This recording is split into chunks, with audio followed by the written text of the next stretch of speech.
दोस्तों, जिस तरह से एक तूफान आता है, तो उस तूफान के आने के पहले कुछ तेज हवाएं चलती हैं और बारिश भी होती है। उसके बाद वो तूफान का लैंडफॉल होता है।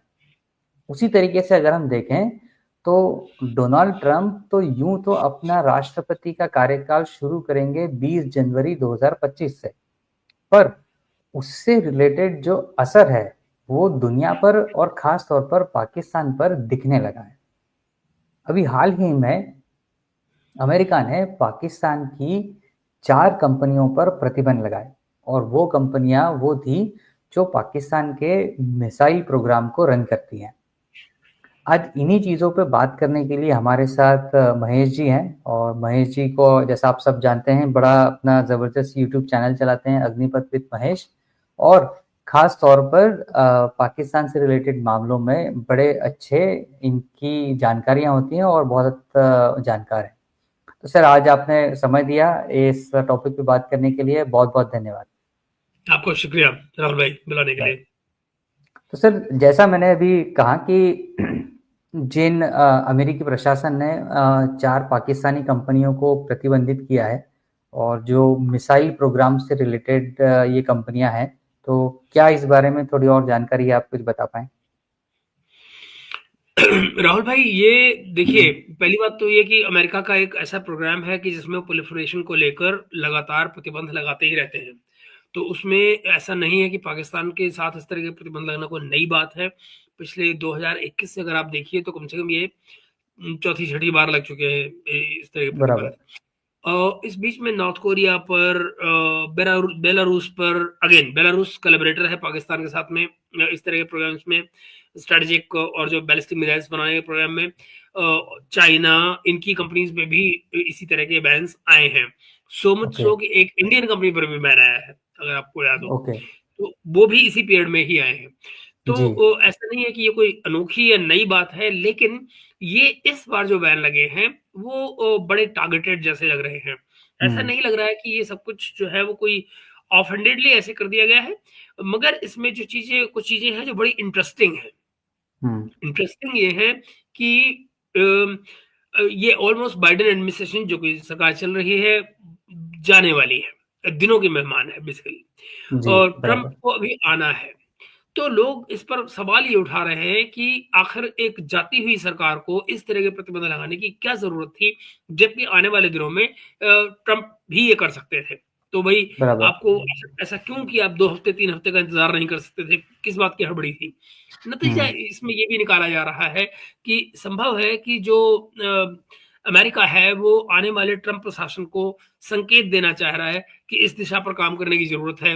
यहाँ पर कुछ इंपॉर्टेंट चीजें हैं जो अभी छूटी हुई हैं और जिन पर एक्शन लिया जाना है। तो बराबर। एक तरह का रिमाइंडर आ गया है। डोंट फॉरगेट कि ट्रंप एडमिनिस्ट्रेशन ने जो इस समय पर, चाहे नेशनल सिक्योरिटी एडवाइजर हों या डायरेक्टर नेशनल इंटेलिजेंस हों, या इस तरह के जितने भी पोस्टिंग्स की हैं, वो अक्सर ऐसे लोग हैं जो चाइना हेटर्स हैं, इंडिया लवर्स हैं एंड स्टफ। कुछ उनमें से इनफैक्ट हम्म। इंडियन ओरिजिन के भी हैं, वो सब आप जानते बराबर। हैं। तो हम इस पर बाकायदा एक प्रोग्राम भी कर चुके हैं। जी। इसको दूसरी तरफ से और देखिए। पहली बात तो मैं आपको वो जो 4 कंपनियां जिनके ऊपर प्रतिबंध लगा है, अगर हाँ मैं जी। उनके नाम आपको बता दूं, तो वो 4 कंपनियां हैं पाकिस्तान की, जिनमें से एक by the way government owned company है। ये बड़ा इंपॉर्टेंट है। ओके।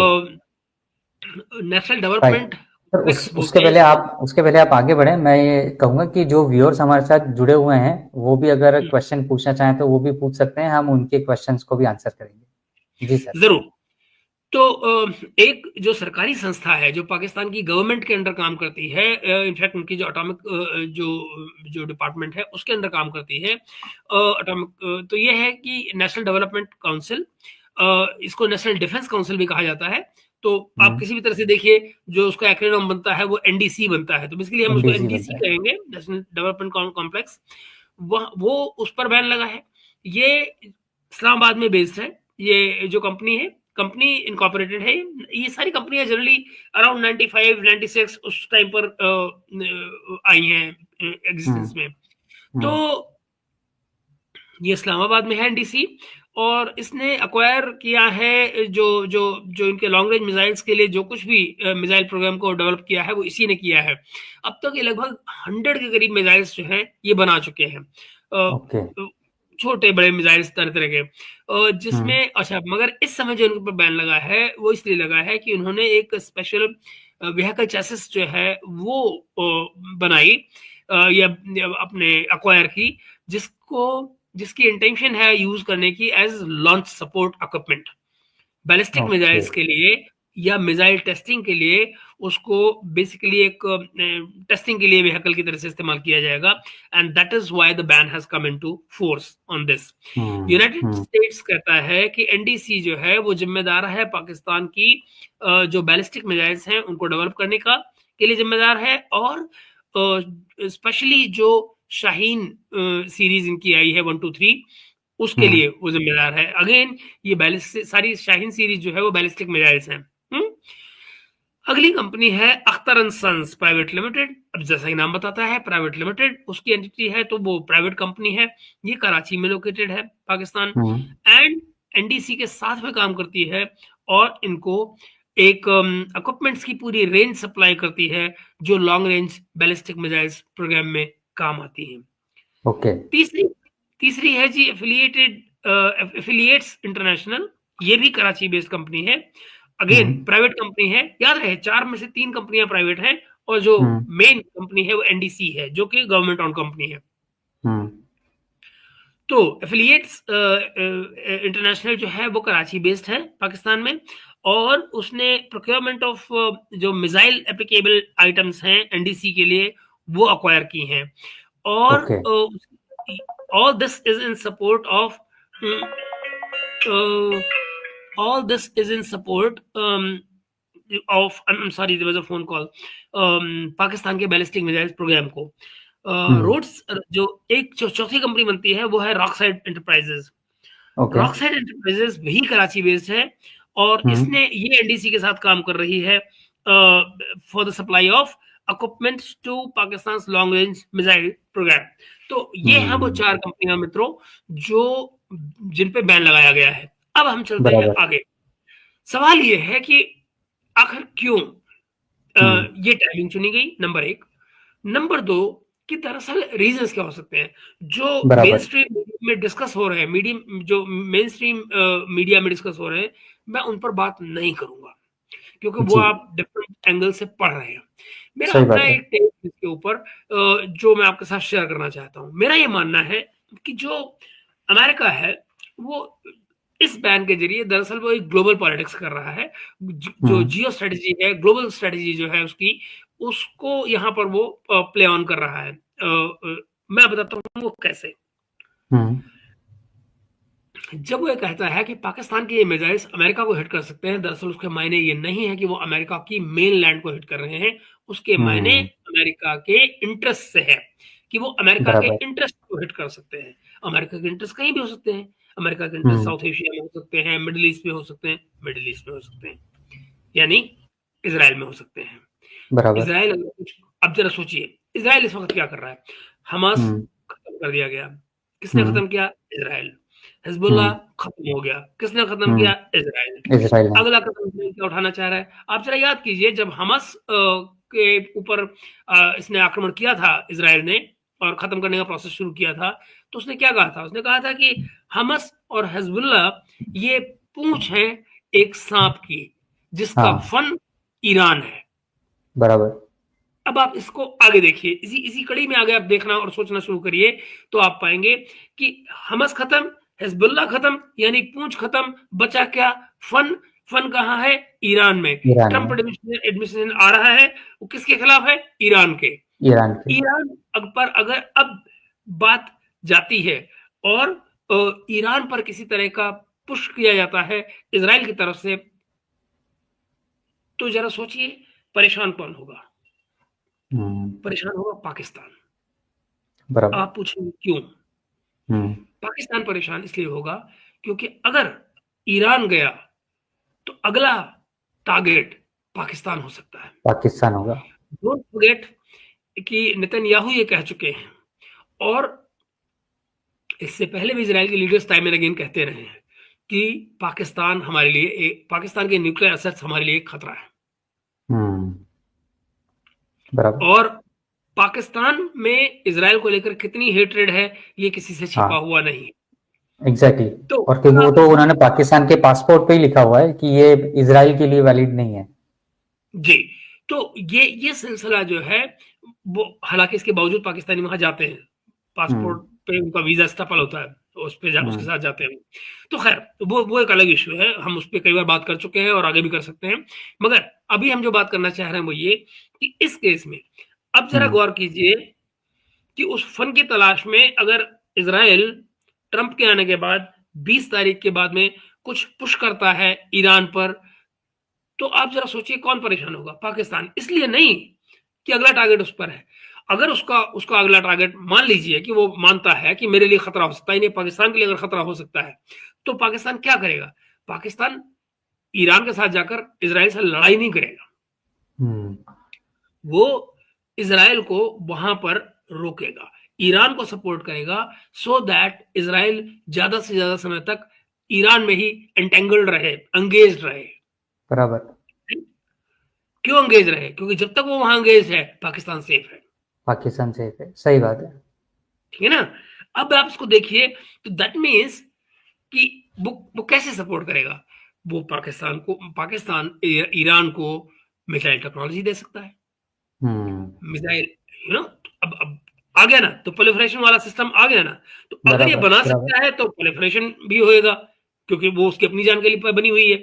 हम्म। और सेल्फ डिफेंस के लिए ऐसा कुछ किया जाने में दुनिया भी कुछ नहीं बोल पाएगी। बराबर। अच्छा, ईरान पर को अगर इस तरह की कोई चीज़ दी जाती है, तो वो किसके हितों को नुकसान पहुँचा? इज़राइल के, इन टर्न इसराइल के। अमेरिका के।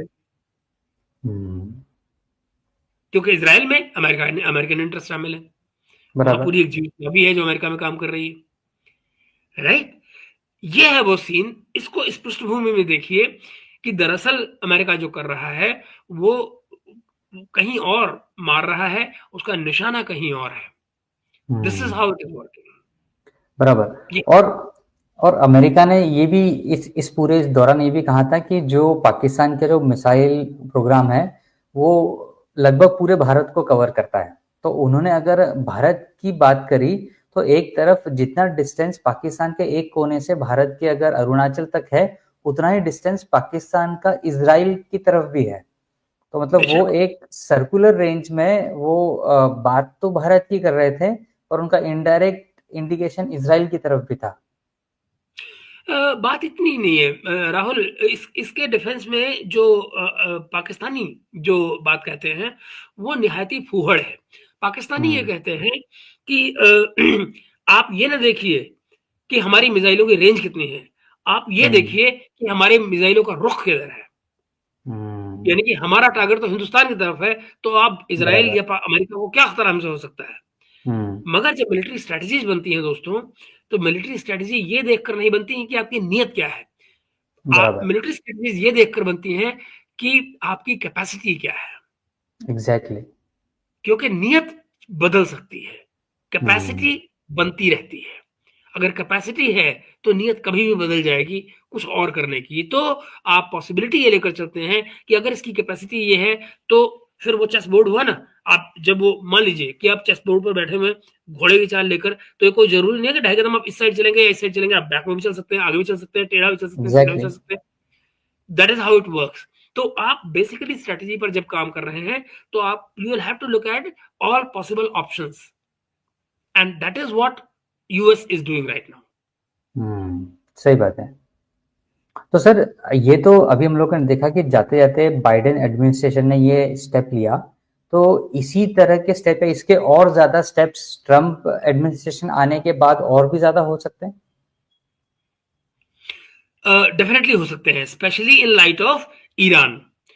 तो हम्म। इस बात को इस नजरिए से आप देखिए कि अगर बाइडेन एडमिनिस्ट्रेशन वहां आता है, तो मोस्ट डेफिनेटली चीजें पाकिस्तान की देखिए। आपको एक चीज समझनी होगी right now. Right. Joe Biden administration चल रहा है, इसमें अमेरिका का हाँ, पाकिस्तान का अमेरिकन व्हाइट हाउस में कोई दोस्त नहीं है। बराबर। ये सीन। तो right, that is how it works. Right. Ram Kumar ji, नमस्ते। तो आपको ये बात आपको तो चूंकि व्हाइट हाउस में कोई दोस्त नहीं है और आने वाला जो समय है वो ट्रम्प एडमिनिस्ट्रेशन में आप जानते हैं ईरान या पाकिस्तान के लिए कहीं से भी भला नहीं है, अच्छा नहीं है। सही बात है, बराबर, तो वो उन बराबर। अपॉइंटमेंट से भी आपको नजर आता है जो ट्रम्प ने की हैं। आप देख सकते हैं कि हाँ, वो सब के सब एंटी पाकिस्तान एंटी चाइना वाले लोग हैं। हाँ, एग्जैक्टली और यहाँ से फिर हम लोग जो इसराइल के साथ वाला जो इंगेजमेंट मिडिल ईस्ट में जो भी फिलहाल चल रहा है, तो उससे रिलेटेड क्या कहीं ना कहीं इमीडिएट शांति होते हुए आपको दिखेगी 20 जनवरी के बाद में, या फिर वो संघर्ष और थोड़ा लंबा खींचता हुआ दिखेगा? डिपेंड करता है कि आप दुनिया के किस हिस्से में हैं। For hmm, example Ukraine Russia war आप निश्चित मानिए कि वो खत्म हो रहा है खत्म होता बहुत है, जल्द। बराबर, बराबर। अ, मगर इसके मायने ये भी होंगे कि कहीं और शुरू हो रहा है विच इज ईरान। हम्म, बराबर। सीरिया है। सीरिया में पीस हाँ, का भी दूर दूर तक कोई चांस नहीं है। पीस कोई उस तरह चांस की नहीं। एक तरह से गृहयुद्ध की स्थिति है। अब वो सीरिया टूटेगा, कितने हिस्से होंगे, क्या होगा, it's a Middle East is in a mess. Hmm, दूसरी तरफ जो प्रायोरिटी आएगी जहां पीसफुल होने की बात आप करेंगे वो होगा ट्रंप एडमिनिस्ट्रेशन के दौरान जहां पर ट्रंप जो है वो अपना पहले किया हुआ जो अब्राहम अकॉर्ड उन्होंने करवाया था हाँ उसकी जी, कहानी आगे चलाएंगे। बराबर, तो यूएई उसमें ऑलरेडी आया हुआ है, सऊदी अरब के आने की बात होगी। बहुत पॉसिबल है मिडिल ईस्ट की कंट्रीज अगर सऊदी अरब आता है तो इसराइल के साथ बेहतर संबंधों की तरफ आगे जाए। वो सब पॉसिबिलिटीज हैं। बराबर, सही बात है। तो कहीं ना कहीं कुछ रीजन हमें स्टेबल होते हुए दिखेंगे और कुछ रीजन हमें थोड़े से वॉलेटाइल ही होते हुए दिखेंगे। सर, जी, आप कुछ कह मैं रहे थे? रोहित भाई आपको राहुल भाई रोक के ये बता दूं कि अगर आप पिछले साल की जो आप देखिए यूएनजीए में जब नेतन्याहू का स्पीच हुआ था उसमें राइट, अगर आप गौर से देखेंगे तो जो उन्होंने लगाया था अपना नक्शा इजराइल का एक नक्शा उन्होंने दिखाया था। अगर आप उसको उस नक्शे को अगर आप याद करेंगे तो आप पाएंगे उसमें हाँ, फलस्तीन कहीं था ही नहीं। उसमें एग्जैक्टली, सिर्फ इज़राइल था और फ़लस्तीन उसमें से गायब था। अगर आप राइट, करंट को जो लोग आने वाले हैं ट्रम्प एडमिनिस्ट्रेशन में, उनकी भाषा आप सुने और मैं आपको ये इसलिए कह रहा हूँ क्योंकि कल शायद हम लोग शाम को जो लाइव करेंगे, उसमें एयर कमोडोर साहब हमारे साथ होंगे और तब हम इस पे विस्तार में चर्चा करेंगे। जी, मैं आपको बता दूँ कि वो लोग कहते हैं कि फ़लस्तीन जैसी कोई चीज़ एक्ज़िस्ट ही नहीं करती है। There is nothing like hmm, फ़लस्तीन। So what are right, we talking right, about? Exactly. और इसराइल कभी भी टू स्टेट थ्योरी को या उस टू स्टेट कॉन्सेप्ट कभी उसने माना ही नहीं और वो एक्सेप्ट भी नहीं करेगा इन फ्यूचर, बराबर। मतलब ही नहीं, अब तो कोई क्वेश्चन ही नहीं उठता ना। हाँ, so exactly, that is where we stand बराबर, राइट नाउ। बराबर। सर, राम कुमार जी क्वेश्चन पूछ रहे हैं सर कि जयशंकर जी की जो है यूएस विजिट के बारे में। राम भाई मुझे लगता है मैंने अभी इसको पूरा उस तरह से फॉलो नहीं किया है कि वहां पर क्या ऑब्जेक्टिव्स हैं क्या नहीं। बट ये आप हम्म, मान लीजिए कि ये बाइडेन एडमिनिस्ट्रेशन के आखिरी दिन है। इन आखिरी दिनों में पार्टिंग शॉट्स ही लग रहे हैं, इसके अलावा और कुछ नहीं। तो जो पार्टिंग शॉट्स हैं जयशंकर जी की जो विजिट है is probably one of the last ones from right, by any foreign dignitary that is going to US. So मुझे लगता है कि जो जो इनकमिंग एडमिनिस्ट्रेशन है उसके लोगों से भी आई एम प्रीटी श्योर कि मुलाकातें तय होंगी और जो आने का रास्ता होगा वो खुल रहा है। इस वक्त जाने के मायने यही हैं कि एक तरफ विदाई दी जाएगी तो दूसरी तरफ स्वागत हो रहा होगा और उन लोगों से मुलाकातें हो रही होंगी जो आने वाले दिनों में जयशंकर जी के साथ में वन टू वन डील करेंगे। तो उसमें बराबर, आप इंटेलिजेंस के लोग देख सकते हैं, आप देख सकते हैं कि हो सकता है कि वो तुलसी गैबर्ट से मिलें या मार्को रूबियो से मिलें, which will be important because Marco Rubio will be his counterpart. हाँ, तो राइट, तो और मार्को रूबियो के क्या विचार है इस रीजन के बारे में या इंडिया के बारे में या पाकिस्तान चाइना के बारे में, वो जग जाहिर है, मुझे कुछ कहने की जरूरत नहीं उस पर। तो these are very very important steps that are being taken right now। और इसके जो असरात हैं जो इसके असर हैं वो इम्पैक्ट्स हैं वो आपको आने वाले दिनों में नज़र आएँगे। आने वाले जो 4 साल हैं ट्रम्प एडमिनिस्ट्रेशन के, उसमें हमें बहुत कुछ नज़र आएगा। बराबर। सर इसमें यूँ तो खैर ये अमेरिका की प्रोसेस है, वहाँ के इलेक्शन के रिजल्ट आने के बाद में फिर वो एक करीब 1.5-पौने 2 महीने का गैप निकल जाता है। पर इस दौरान बहुत सारी चीज़ें, इम्पोर्टेंट चीज़ें होती हैं जो हैंडल करने की होती है, जो एक रिस्पॉन्सिबिलिटी से, एक अकाउंटेबिलिटी से गवर्नमेंट को करनी होती है। वो चीज़ें कंट्री के लेवल पर और एक जियोपॉलिटिक्स लेवल पर बहुत एक बड़ा गैप हो जाता है। ये ऐसा आपको नहीं लगता? आप इस चीज़ को इस तरह से देखिए कि जहाँ एक तरफ ट्रम्प जो है वो आने वाले समय में ये कह रहे हैं कि मैं आते ही यूक्रेन के लिए जाने वाली फाइनेंशियल सपोर्ट बंद कर दूंगा। और वहीं आप ये देखिए कि अभी पिछले हफ्ते कोई 10 दिन पहले बाइडेन एडमिनिस्ट्रेशन ने जाते जाते यूक्रेन को 900 मिलियन के करीब, 900 समथिंग मिलियन, 970 या ऐसे कुछ मिलियन जो है डॉलर्स दिए। तो आप जरा सोचिए कि इसका मतलब ये है कि एक पार्टिंग शॉट वहां भी लग रहा है कि लो भाई, जाते जाते हम तुमको थोड़ा सा माल और दे देते हैं, क्योंकि इसके बाद बराबर, तुमको कुछ और नहीं मिलेगा, तो जो करना है कर लो। ये आप बराबर। देखिए, फिर ये भी देखिए कि इन्हीं दिनों में इलेक्शन के रिजल्ट्स आने के बाद में यूएस ने परमिशन दी यूक्रेन को लॉन्ग रेंज मिसाइल्स रशिया पर यूज करने की। हुँ, अब आप सोचिए कि आपका इलेक्शन हो चुका है, आप जा रहे हैं, लेकिन फिर भी आप इस तरह के स्ट्रेटेजिक डिसीजंस ले रहे हैं जो आइडियली देखा जाए on on moral ground itself किसी कंट्री को नहीं लेने चाहिए। ये जानते हुए कि आप इलेक्शन हार चुके हैं, कंट्री का आप भरोसा हार चुके हैं और जो नया आदमी है वो वेटिंग में है। सो लेट द बराबर, other person deal with it, but वो नहीं हुआ है। तो इस तरह की चीजें, सिस्टम के जो लूप होल्स होते हैं उनको फिर ये जो मौजूदा वहां पर जो लोग होते हैं सीट्स पर, वो ये तो नहीं कहेंगे ना कि भाई अगर नए लोगों को आना है तो हम यहाँ बैठे बैठे क्या कर रहे हैं, तो फिर उनको डिसीजन तो उनको लेना है एग्ज़ैक्टली, तो वो ले। And exactly, whether that works for the incoming administration और नॉट इज अनदर क्वेश्चन। बराबर। सर अब मैं अगर वापस पाकिस्तान की तरफ आऊँ, तो यहाँ पर अभी हम लोगों ने बात करी कि उनकी 4 कंपनियों को बैन किया जो मिसाइल प्रोग्राम से रिलेटेड है। फिर जी। एक एक बार हम लोगों ने ट्रम्प के पिछले कार्यकाल में देखा था, उन्होंने 1 जनवरी को अचानक ट्वीट किया कि भाई पाकिस्तान को अब जो पैसे मिलने वाले होते हैं वो सब बंद, फंडिंग पूरी बंद। तो इसी तरह के कुछ और ड्रामेटिक डिसीजंस भी हमको पाकिस्तान से रिलेटेड देखने को मिल सकते हैं। आप ट्रम्प के साथ डील कर रहे हैं, आप ये देखिए, अगर हम्म, आप ये मानकर चले कि वो डिसीजन ड्रामेटिक था, तो क्या उस डिसीजन को आज तक रिवर्स किया गया? आज तक रिवर्स नहीं हुआ बिल्कुल है। नहीं, बिल्कुल नहीं। So why call it dramatic? अगर वो डिसीजन गलत होता तो बाइडेन एडमिनिस्ट्रेशन ने बदला होता ना उस डिसीजन को, हाँ, नहीं बदला है। बिल्कुल, बिल्कुल, द ओनली बराबर। Change that came in was कि वो F-16 की सर्विसिंग का एक जो इन्होंने कॉन्ट्रैक्ट हाँ, किया है बाइडेन एडमिनिस्ट्रेशन ने, हाँ, दैट वाज डन। बट जो उनकी सपोर्ट थी वो ट्रम्प ने बंद की थी और आज तक बंद है।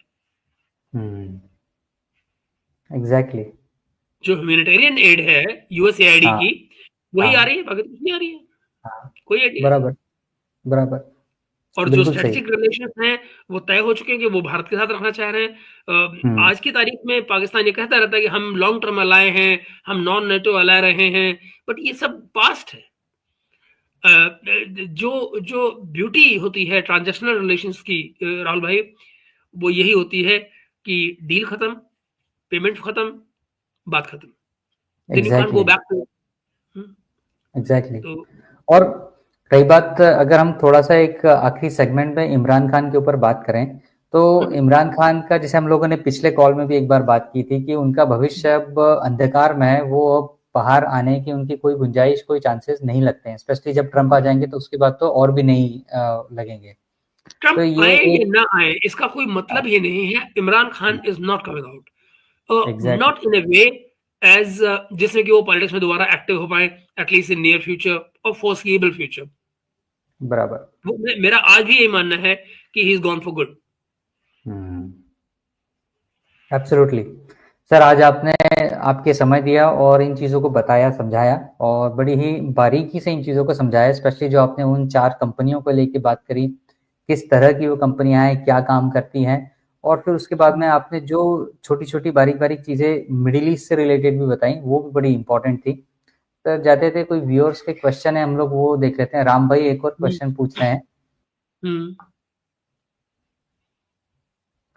हाँ हाँ, Manish ji, what about Pakistan breaking with Trump coming would be faster? यार राम भाई, मेरा ये तो मानना है कि पाकिस्तान टूट सकता है, और कब ये एक बड़ा सवाल है। लेकिन जिस तरह से स्क्रूज टाइट हो रहे हैं और आप ये देखिए आईएमएफ का प्रोग्राम भी दरअसल ऑन ग्राउंड काम नहीं कर रहा है। चाइना बैकआउट कर रहा है। हम लोग आने वाले दिनों में एक्चुअली एक सवाल जो राहुल भाई से आज की कॉल में नहीं हो बात हुई है, मैं आपको बता देता हूँ।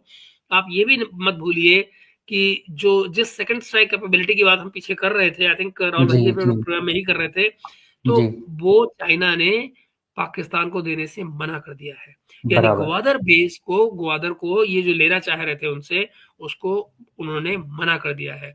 न भूलिए ग्वादर को एज सच लेने की उसको कोई जरूरत नहीं है, बिकॉज उसने ग्वादर को ऑलरेडी लीज पर लिया हुआ है। एग्जैक्टली। तो अब आप देखिए कि चाइना सपोर्ट कर नहीं रहा है, अमेरिका बीच में आ नहीं रहा है। मैं एक चीज और बता दूं आपको, इनफैक्ट अभी मैं जब अभी क्रिकेट के एक शो हम लोग कर रहे थे अपने चैनल पर, तो वहां किसी ने एक पॉलिटिकल सवाल पूछ रहा था जिसके जवाब में मैंने तुमको बताइए कि हम लोग बेसिकली इंडो यूएस रिलेशंस को ठीक से देखते भी नहीं है, ना ही उसको उस पर्सपेक्टिव में देखते हैं कि वो ग्लोबल पर्सपेक्टिव में कैसे काम कर रहा है। आप ही देखिए कि अभी जो चाइना से हमारी डील हुई है एलएसी पर, आप गौर से देखिए कि क्या अगर चाइना पर अमेरिकन प्रेशर न रहा होता हर तरफ से, तो क्या चाइना दरअसल हमसे डील करता? मगर चूंकि चाइना को नजर आ रहा है कि मुझे अमेरिका से लड़ना है, भिड़ना है, साउथ चाइना सी में जाकर उसको मुकाबला करना है, तो वो इधर के अपनी चीजों को सॉर्ट आउट कर रहा है कि यार ये जो रोज की जो चिक चिक लगी हुई मेरी जान को, इससे अपनी जान छुड़ाओ। और पहले हिंदुस्तानियों को चुप कराओ एक तरफ को, पहले मैं अपनी बड़ी मुसीबत झेलूं, फिर इनसे आके बाद में बात करूंगा क्या करना है क्या नहीं करना है। सेकेंडली, भारत से अच्छे संबंधों का मतलब कुछ और भी होता है, और वो होता है सालाना 125 बिलियन यूएस डॉलर चाइना को मिल रहे हैं। हमारा ट्रेड डेफिसिट आपस में इतना ज्यादा है कि we are not going to fulfil it in any time short, कुछ नहीं होने वाला। बराबर। तो चाइना को तो हमारी दोस्ती सूट करती है भाई। एग्जैक्टली। अगर वो अपनी इकोनॉमी जो कि डाउनवर्ड जा रही है, हालांकि वो इतनी बड़ी है कि उसको लंबा चौड़ा फर्क नहीं पड़ता, but it is going down. if they want to sustain it, they won't like to lose those $100 billion, $100+ billion। Exactly. बराबर। वरुण भाई सत श्री अकाल। और राम भाई का एक और क्वेश्चन है। हाँ राम भाई, बांग्लादेश की सिचुएशन मैं क्या कहूँ, मैं प्लान कर रहा हूँ आने वाले दिनों में हम लोग बांग्लादेश पर इस हफ्ते में जो हमारी दोस्त हैं डॉक्टर सुचिता भट्टाचार्य, उनसे मैं बात करूंगा इस बारे में, और हम लोग बांग्लादेश को डिटेल में डिस्कस करेंगे, बिकॉज वहाँ बहुत कुछ है ऐसा जो इस समय डिस्कशन की डिमांड करता है। आप जानते हैं कि हमसे चावल की डिमांड की गई है, हमसे राइस उसके लिंटल्स की डिमांड की गई है। हाँ, इस तरह की चीजें आ रही हैं सामने।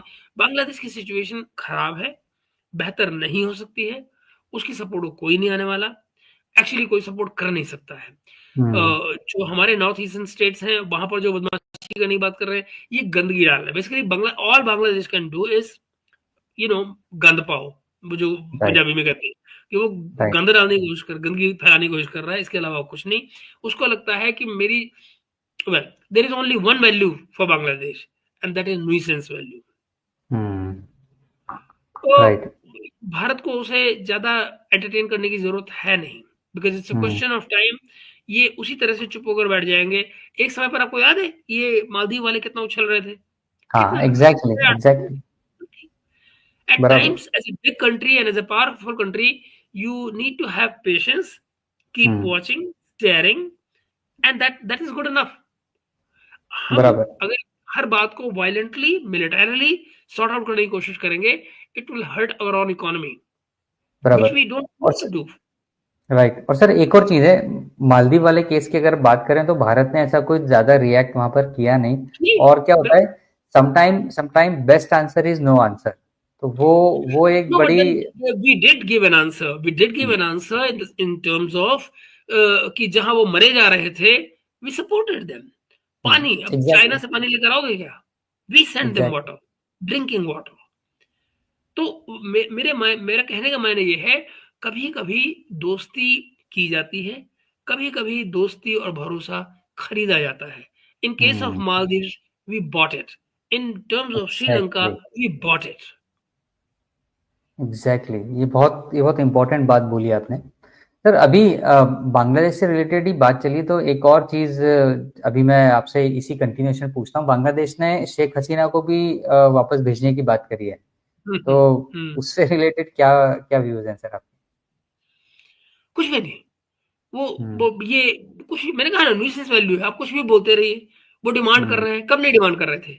वो तो पहले दिन से कर रहे हैं कि हमको वापस दो, हमारी कल्प्रिट है, हमारे यहाँ केस चल रहे हैं। Can India give it? No. हमारी करेक्ट। अपनी मुश्किल है स्ट्रेटेजिक। नमस्ते प्रिया एंड राम राम। तो वो मैं, ये मेरे रेगुलर व्यूअर है प्रिया। ओके। तो मैं आपको बताऊं, ये मुसीबत ये है कि जो कुछ बांग्लादेश चाह रहा है वो सिर्फ हम्म। न्यूसेंस वैल्यू है। वो ये चाहता है हम्म। कि हम इरिटेट होकर रिएक्ट करें और उससे हमें नेगेटिवली इम्पैक्ट आए। That is what they are hmm. Trying to do. We need to be patient, we need to be little generous, and let them come to a point जहां पर वो खुद कहें दो नहीं तो हम मर जाएंगे। और वो दिन दूर नहीं एग्जैक्ट है। एग्जैक्टली। हम्म। बराबर। राम भाई एक और क्वेश्चन पूछ रहे हैं सर आपके लिए। हम्म।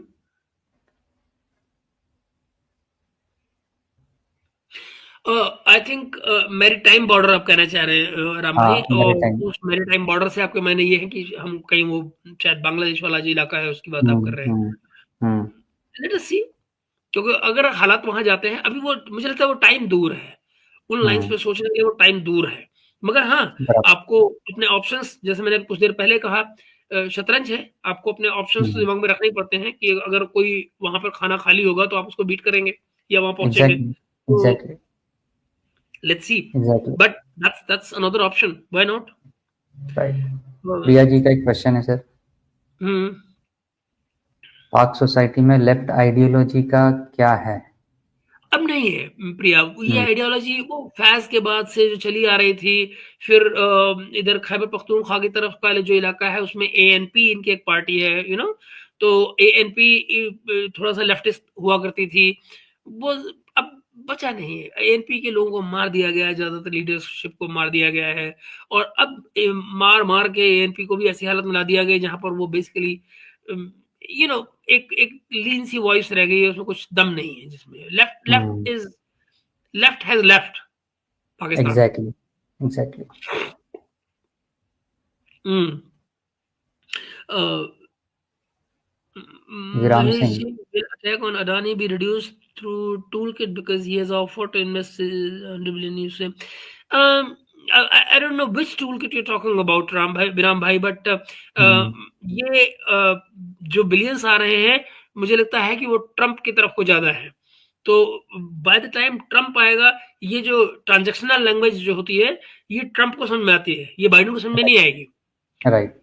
तो you will see when Trump comes on board, he will see कि हाँ इतने बिलियन मुझे आ रहे हैं, why not, and he is looking for investments in US. Exactly. तो उसको ये चीज समझ में आएगी। इनसे उम्मीद ना करें आप अभी, ये इन वालों से वैसे भी इतनी बड़ी इन्वेस्टमेंट यूं ही नहीं जाती, there is a hmm. Process behind it. तो इट्स क्वाइट पॉसिबल कि वो चीजें इस तरफ ली जा रही हैं कि भाई आप हमारे, याद है judiciary in US works very differently. वहां जजेस को पार्लियामेंट और जो पॉलिटिकल लोग हैं ये सेलेक्ट कर रहे होते हैं। हमारे यहाँ जैसे सब हम्म। नेचुरल होता रहता है ना, वो अपने आप जुडिशरी खुद को सब इलेक्ट कर रही होती है, वो नहीं होता वहां पे। राइट। तो वहां राइट। पर जजेस भी ऐसे होते हैं जो एस्टेब्लिशमेंट के साथ काम कर रहे होते हैं, बिकॉज दे आर एस्टेब्लिशमेंट मतलब पॉलिटिकल पार्टीज के साथ में, because there is a connection.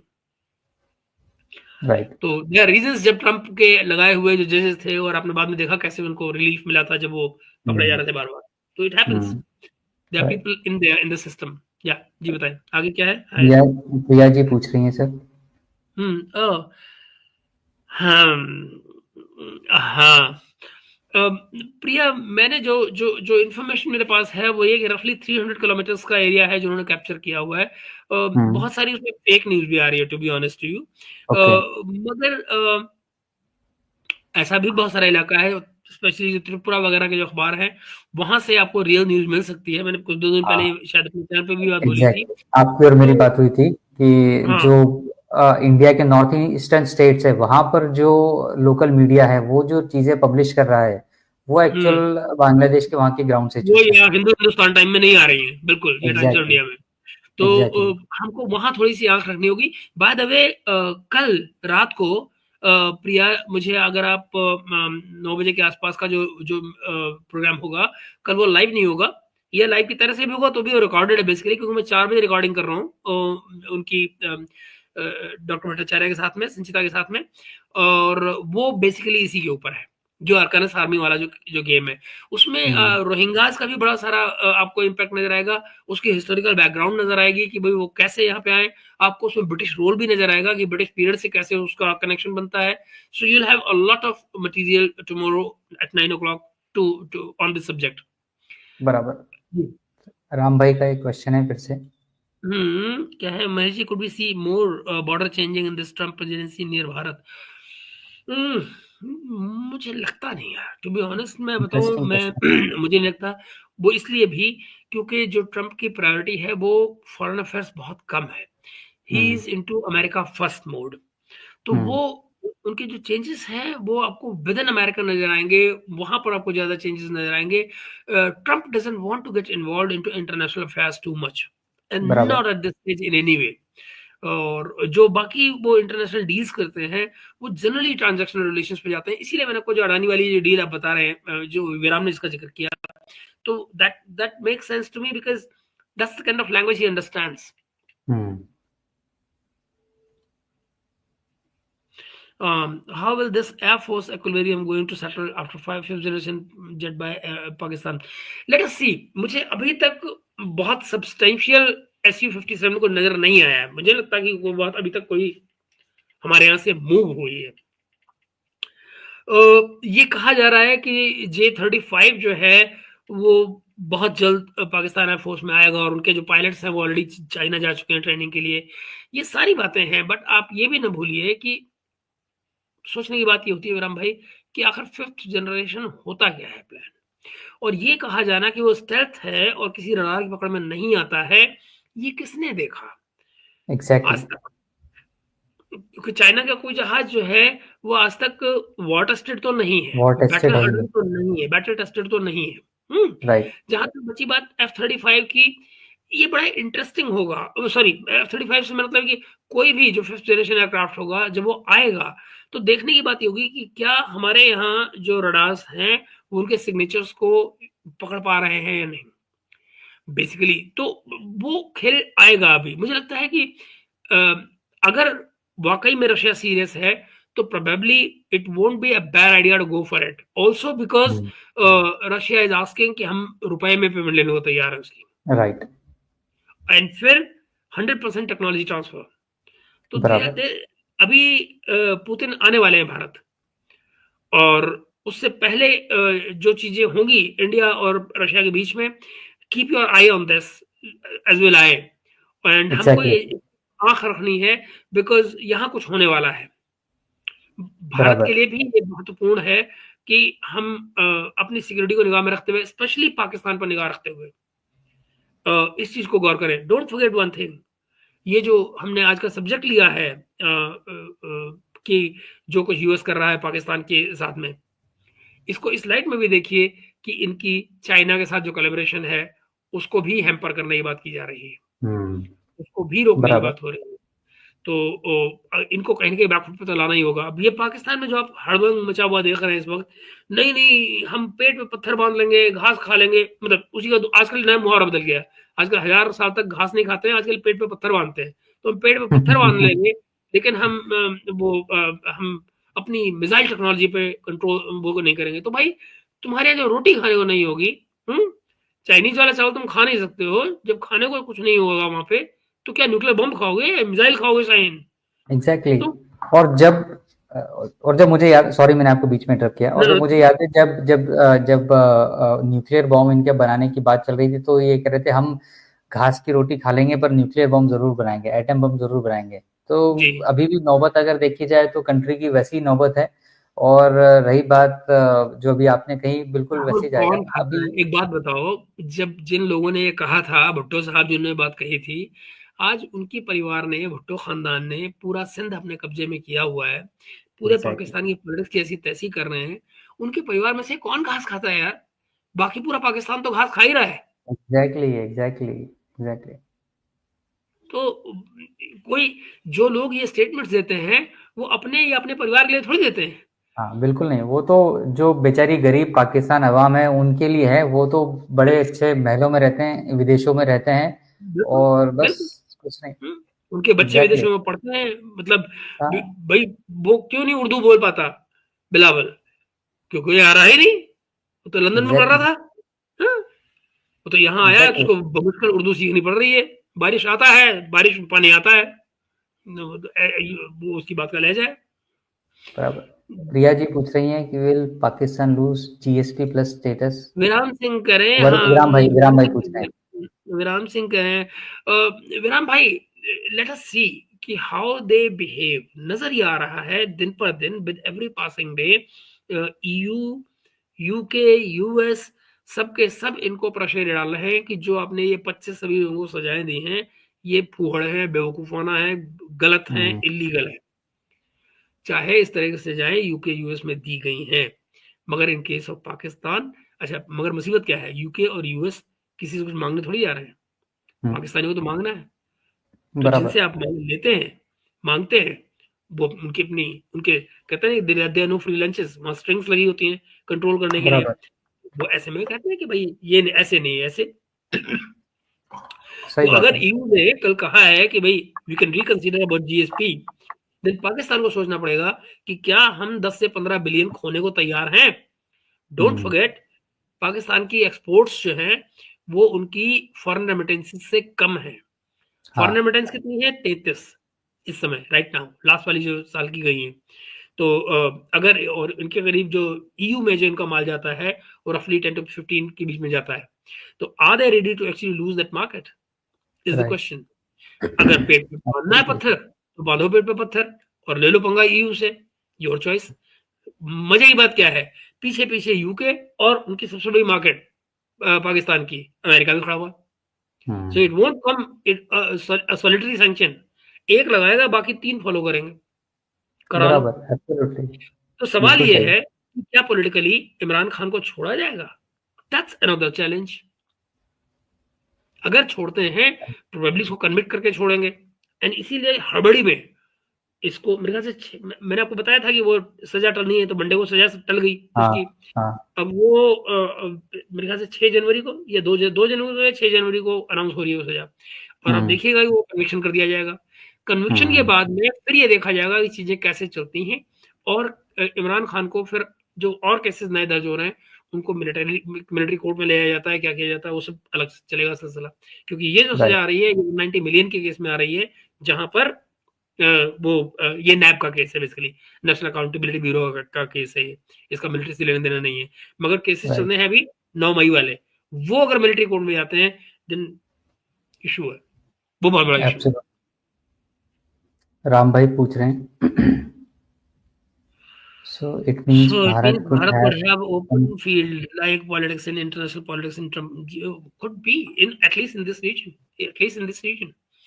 देखिए, चाइना आपको चैलेंज करता था, हाँ, अब चाइना के लिए जो फील्ड है वो उधर रशिया अमेरिका से जो उसको करना करता रहे, हमारे से नहीं, हम्म, हमारे को डायरेक्ट पंगा नहीं है। बहुत पॉसिबल है कि वो आपको यहाँ पे खेलने के लिए भी जगह दे दे कि भाई खेलते रहो मेरी बला से, as long as you not disturbing me. उसको अपना खेल अलग खेलना है, उसको अपना खेल अलग खेलना है। तो अब you know, let's see, let's see ये सब कुछ कैसे चलता है। हमारे लिए फील्ड तो बहुत बड़ा मिल रहा है। हम्म, देखना पड़ेगा ना किसी को कि अब पॉलिसी नहीं है। ट्रंप हुआ क्या करता यूएस। है, क्योंकि आपको याद होगा जो मार्को रूबियो है, इन्होंने कांग्रेस में एक बिल दिया था कि जो भी टेक्नोलॉजी ट्रांसफर करनी है इंडिया को वो इमीडिएट कर दी जाए without any sanctions, without any second thought. Now he is going to be the foreign secretary. तो सवाल ये है कि अगर पूरी कांग्रेस, व्हाइट हाउस, और वो ये चाहता है ट्रंप और उनका उसका फॉरेन सेक्रेटरी कि इंडिया को टेक्नोलॉजी दी जाए, will GE in that case stop it, is the question. Because एक बात और जान लीजिए, अगर वो भारत को नहीं देते हैं टेक्नोलॉजी, किसको देंगे, और किसके पास पैसे हैं उस टेक्नोलॉजी को खरीदने के? Exactly. That's another thing. What exactly. Trump wants right now is money, कि पैसा आए अमेरिका में। अगर अमेरिका बराबर। फर्स्ट है तो he will need money coming into US. सही बात है। बराबर। और फिर सवाल और ये सर भी है, भारत अमेरिका जो है वो भारत को मजबूत नहीं करना चाहेगा चाइना के अगेंस्ट? अगर नहीं तो फिर काहे के लिए क्वाड, तो काहे के लिए इंडो पैसिफिक कहानियां, ये सब फजूल है ना। एग्जैक्टली डोंट फॉरगेट, एक बार फिर से जो भारत ने अभी पिछले दिनों में फिलीपीन के साथ किया था, मनीला को हमने जो ब्रह्मोस सप्लाई ब्रह्मोस की है, किया। अब वियतनाम जा रही हैं। अब हाँ, ब्रह्मोस वियतनाम जा रही हैं, target China. China. So America is very happy about it. याद रहे, ये कौन कौन बना रहा है? Basically Indo Russian production. Right. Yet America is quite, दो चाइना के एब्सोल्युटली। खिलाफ जा रही है, दो, कोई दिक्कत नहीं। That's the game. एग्जैक्टली, क्योंकि कहीं ना कहीं उसमें इनडायरेक्टली यूएस इंटरेस्ट फुलफिल हो रहा है। तो एग्जैक्टली। राइट, तो जहां पर यूएस को लगता है कि मेरा इंटरेस्ट कहीं पर भी डायरेक्टली या इनडायरेक्टली फुलफिल हो रहा हो, फिर वहां पर वो बीच में अपनी टांग नहीं अड़ाता। आपके साथ में उसको न्यूक्लियर डील करनी थी, हाँ, तो एनपीटी के भाड़ में कर ली उसने। एग्जैक्टली।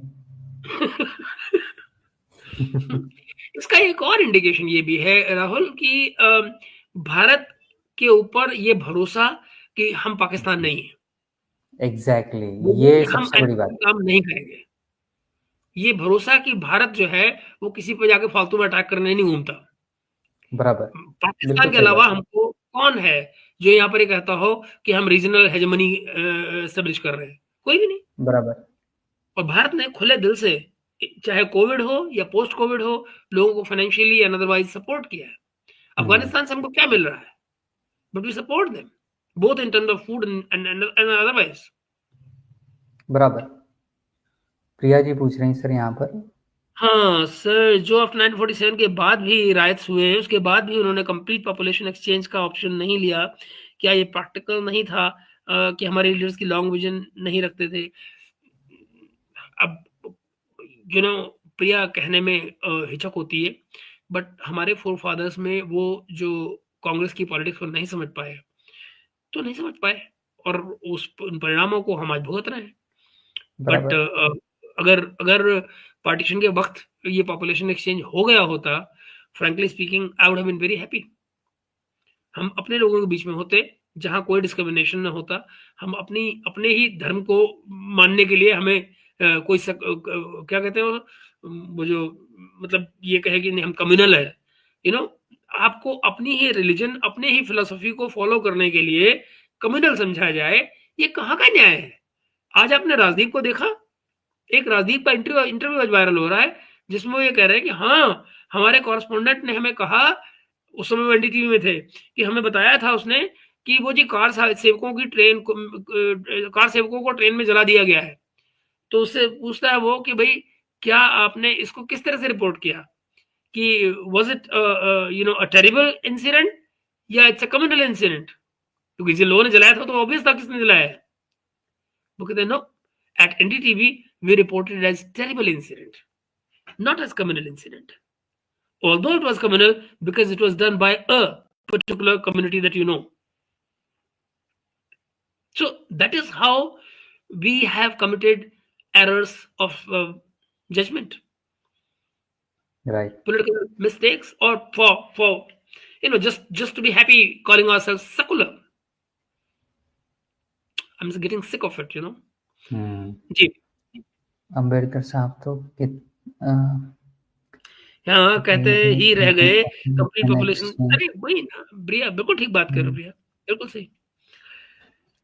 हाँ। एक आखिरी क्वेश्चन है राम भाई का, वो हम लोग लेते हैं फिर इसको एंड करते हैं। Okay. So if we play our cards right, we could even get to 10 trillion in Trump presidency, as we could see the foreign ये क्या है, secretary, I don't know. तो foreign but secretary. But Ram, मैं ये तो नहीं कह सकता, I'll not be able to talk in terms of numbers, but yes, economically we can grow. सवाल सिर्फ यही है कि ट्रंप साहब जो है वो in the guys of tariff वो किस लेवल तक जाएंगे। एक दूसरा ये कि जिन चीजों पर हमें टेक्नोलॉजी ट्रांसफर की जरूरत है उसको वो कितना विलिंगली और क्विकली करेंगे, because one problem that we are really facing is with US, and that's the delay in the technology transfers. Technology transfer और even the items that we purchase from them, जो अभी हमने प्रेडेटर ड्रोन्स खरीदे, 2017 की deal थी वो, जो हमें 2024 के शुरू में मिली थी, तो 31 ड्रोन्स जो हमने लिए थे। अगर इतना लंबा टाइम में लगे तो फिर बेड़ा गर्क हो गया ना। सर रिसेंटली मैंने प्राइमरी के बच्चों को पढ़ाया कि हिंदी बुक्स में भी प्रिया तुमने बिल्कुल सही पढ़ा है, तुमने बिल्कुल सही पढ़ा है। इनफैक्ट हमारे में से मेजॉरिटी लोग जो हैं वो बहुत कुछ इतना ऐसा बोल रहे होते हैं हिंदी में जिनका उन्हें पता ही नहीं कि ये उर्दू है। चाहिए राइट। है ना? सो चलिए आई सर, थिंक क्वेश्चन सारे एड्रेस हो गए। गुड। आज व्यूअर्स का पार्टिसिपेशन भी काफी अच्छा रहा और एक अच्छा टॉपिक, एक अच्छा डिस्कशन यहाँ पर हुआ। प्रिया, मैं आई थिंक ये थोड़ा सा इशू है, मैं तुमको बताऊं, ये एक ऐसा सब्जेक्ट है जिससे मैं डील कर सकता हूँ, बिकॉज मैं खुद लैंग्वेजेस का आदमी हूँ।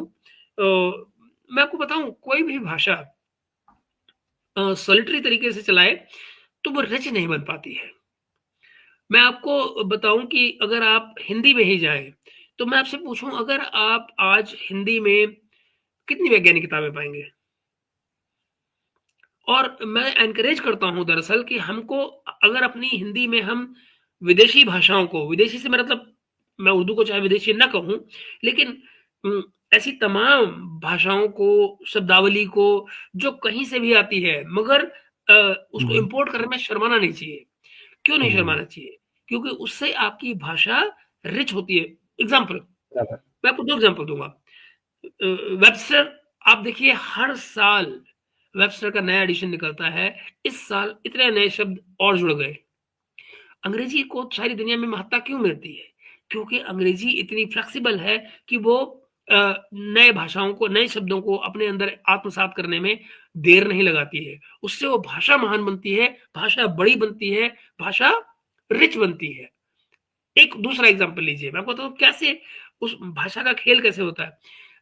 एक, if I am not wrong, telegraph की बात हो रही है ये, सेकंड वर्ल्ड वॉर में जब हिटलर अटैक करता है पोलैंड को, वो टैंकों के जरिए अटैक किया गया था।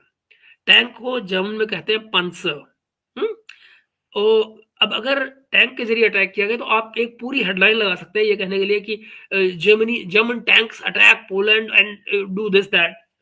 जी नहीं, जानते टेलीग्राफ ने बड़ी छोटी सी हेडलाइन बनाई और उसमें सारी बात आ गई। उन्होंने क्या लिखा? जर्मनी, रिमेंबर टैंक के लिए मैंने क्या लफ्ज बताया आपको? नाउन, पांसर, है ना? Germany panzers Poland. उसने नाउन का वर्ब बनाया, उसमें एस लगाया, कहानी खत्म। एक लफ्ज में उसने बता दिया कि ये नाउन था जिसको उसने वर्ब की तरह से इस्तेमाल करके बताया कि टैंकों के जरिए आक्रमण किया गया और पोलैंड बराबर हो गया। This is how you play with the language. You can play only when you're flexible, open-minded to accept another word and use it in the way that you want. Right. एक और देखिए, German एक शब्द होता है आंग्स्ट, उसको आंग्स्ट को German में कहते हैं डर। आप जरा देखिए आंग्स्ट को आप अंग्रेजी में कैसे यूज करते हैं? Not exactly in terms of डर, वो उसका शेड है। This is how you make your language rich. Exactly. और इसी वजह से जो भाषा है, जैसे आपने कहा कि रिच बनती है, रिच बनने के साथ साथ वो भाषा उन लोगों तक भी पहुंचती है और वो भी उसको यूज करते हैं जो उसको पहले यूज नहीं करते हैं, क्योंकि वो भी उसको समझने लगते हैं, बोलने लगते हैं और उनका एक कनेक्ट स्टैब्लिश होता है। एक वो भाषा आकर्षण भी बनती है, भाषा आकर्षित भी तो करती है उससे, अपने शब्दों से लोगों को। ओके, एंड अच्छा राम भाई, आगे मेरे को पूछना है आखिर में आई थिंक कुछ। So basically we should not worry in any way of American interference in Bharat national we should worry and Ram bhai, we should not allow any country to interfere in our political affairs or dominate our international policy. Why should we? Why should we? We are not begging for anything. And whatever they are giving us is for the common causes. So there is a common minimum agenda that we can have between two countries as to what suits your interest and what interest suits us, and how we can take along your interest and our interest together. जिन areas में वो interest जुड़ते हैं, उन areas को लेकर हम साथ में चल सकते हैं। ना तो मुझे आपका माथा धोने की जरूरत है, ना आपको मेरा माथा धोने की जरूरत है। That is how we need to work, and that is what Jaishankar साहब always talks about strategic autonomy. यही तो है Right. strategic autonomy. Absolutely. अ, Absolutely. जी, अच्छा, ये प्रिया कुछ फिर कह रही हैं आगे। ये तो बहुत लंबी डिबेट हो रही है। लैंग्वेज पर तो पूरी डिबेट हो सकती है, मेरे पास बहुत कुछ है आपको काउंटर करना। ओ ला ला, बहुत खूब। पर आप हिंदी नहीं, नहीं, पढ़ने दीजिए, क्या कह रही हैं? कुछ कह रही हैं हिंदी के लिंग और संस्कृत के लिंग साउंड सेम है बट मीन्स डिफरेंट। हाँ, एंड देन सो व्हाट? तो आप क्या कहना चाह रहे हैं इस बात से? संस्कृत संस्कृत है, हिंदी हिंदी है, ठीक है। और उस भाषा की अपनी एक ग्रामर होती है, हिंदी की अपनी एक ग्रामर होती है, हर भाषा की अपनी एक ग्रामर होती है। बट उसके मायने ये नहीं है कि एक भाषा दूसरी भाषा से कुछ ले नहीं सकती है या सीख नहीं सकती है। बराबर। और बाय द वे, लिंगों के अंतर से भी भाषाएं कमजोर अच्छी भली नहीं होती।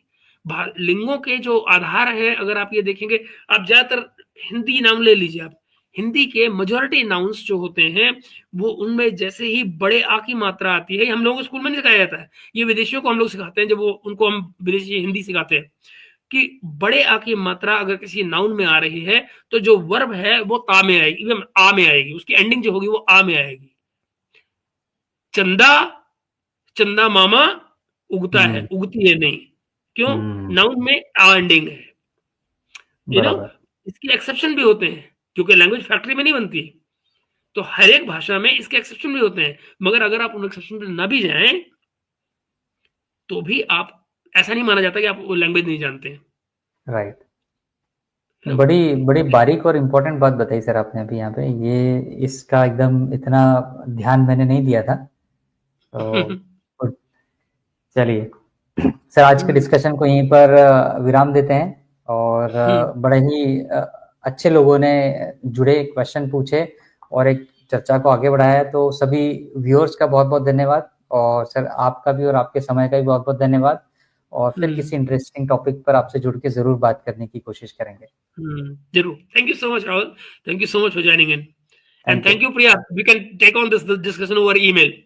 Absolutely, absolutely Priya ji. Okay, thank you, bye. Bye.